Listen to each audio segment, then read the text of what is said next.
ng mga bagong impormasyon si dating engineer JP Mendoza laban kay Tess Daman. Higit 1 bilyong piso umano ang hinihingi nito para sa kanyang mga proyekto. Yan ang agenda report ni Dexter Ganibe ng Abante. Nadagdagan pa ang mga aligasyon ni Engineer JP Mendoza ng DPWH Bulacan laban kay Senator Joel Villanueva sa kanyang pagtatanong. Sabi ni Mendoza, mula sa unprogrammed funds ang 600 million pesos na proyektong para sa flood control projects. Katunayan na niya ay nasa 1.2 billion pesos na halaga ng mga proyekto ang hinihingi ni Villanueva noon kay dating DPWH Secretary Manuel Bunoan. Pero hanggang 600 million anya ang kayang ibigay ng kalihim. Yung katulad nga po ng sinabi ni D.E. Henry noon, kung nagpa-follow up si Sen. Joel, totoo naman po na ang nire-request niya is mga multipurpose building. Pero that time na hindi kayang ibigay yung amount na hinihingi ni Senator Joel, ang kaya lang ni Secretary Manny Bunoan po noong time na yun is 600. So, hindi maaabot yung target na almost 1 billion na mahigit. Naisipan po ni D.E. Henry na i-convert sa flood control yung 600 million na which is kinuhanan po ng 25% yung mga kontraktor para ang maging total is 150 million. Pinakita rin ni Mendoza ang listahan ng mga proyekto para kay Alam niyo po mga kababayan, mukhang lalo pa tuloy na didin dito si Senador Joel Villanueva. Siya na ngayon nagtanong para sana magaya dito kay Senador Jenggoy na medyo nakaligtas na. Ito si Joel Villanueva, mukhang lalo pa tuloy na didiin. Kung dati 30% lang, magkano yun sa 30% ang hiningi? Ay nasa million lang, million lang, 100 million plus. Ngayon po, nakalagay na po dito, billion na po.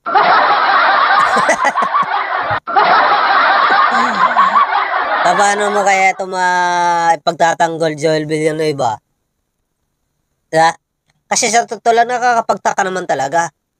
Karamihan sa mga ghost project ay nasa Bulacan. Kung saan representante ka ng Bulacan, Senador Joel.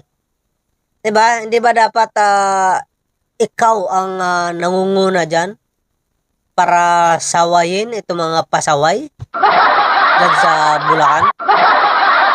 Diba? Siyempre, iniisip ni Senador Joel Villanueva kasi nakakarating naman sa kanya kasi senador siya nagpapatalo nga kayo ng bilyon-bilyon Alcantara sa casino gabi-gabi. Diba? Yung hinihingi pa kaya niya na 1 point something billion hindi nyo kaya ibigay. Diba? Siguro, alam nyo mga babayan, siguro kaya ito nagsusugal si Alcantara. Nagbabaka sakali manalo para mayroon siyang maibigay kay Joel Villanueva. Ha? At saka alam pala yan ni Bunuan, Secretary Bunuan. Oy, Secretary Bunuan, hindi porket nag-resign ka, ligtas ka na dito. Ha? Mukhang nakakaladkad pangalan mo dito. Dr. Villanueva, pero mariing pinabulaanan ni Villanueva ang aligasyon ni Mendoza at hindi pa niya siya miyembro ng Commission on Appointments noong 2022. Mr. Alcantara, same question that I asked Secretary Bunuan's Regional Director Tolentino. Was there a time na I asked or I nominated flood control program sa inyo? Wala po, Your Honor. Ever since po. Ever since, wala, Mr. Chairman.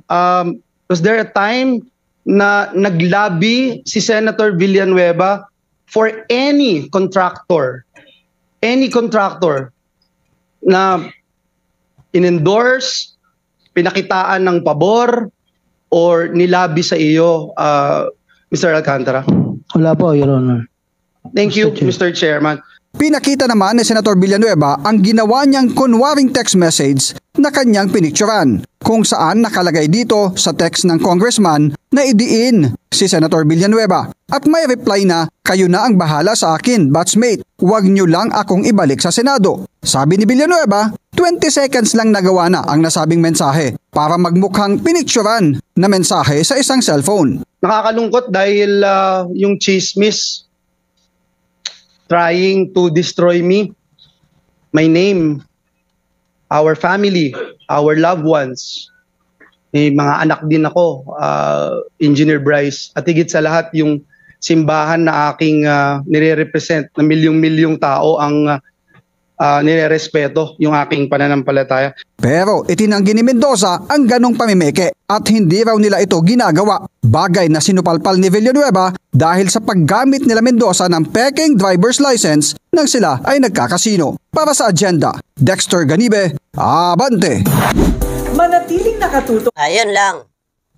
Yun lang. Dahil mayroon na kayong history na mahilig kayo mamiki ng lisensya.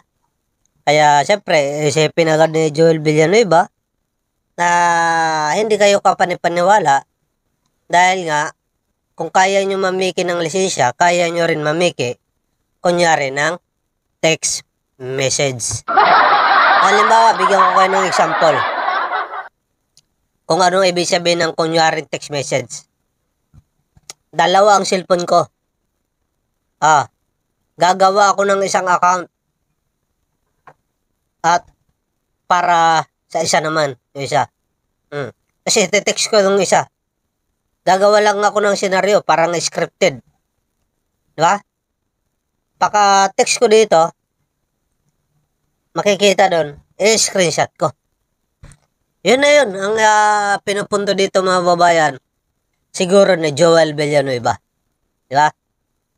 Kaya lang, siyempre, kung itong si Senador Jinggoy ay safe na. Safe na. Mukhang si Joel naman ay nanganganib pa. Kasi mukhang mas lalong lumalaki mga kababayan ang na-involve dito na pera. Ang hirap kasi dito, paano nyo kaya yan mapapatunayan na involved itong si Joel Villanueva? Dapat may matibay na ebidensya. Kasi sa totoo lang, kung wala pong matibay na ebidensya, hanggang ano lang tayo, investigasyon. Sana dito sa pangunguna ni Senador Lacson, may mangyari naman sana. Diba? Mayroon sana makulong, may makusuhan ng mga politiko na nababanggit.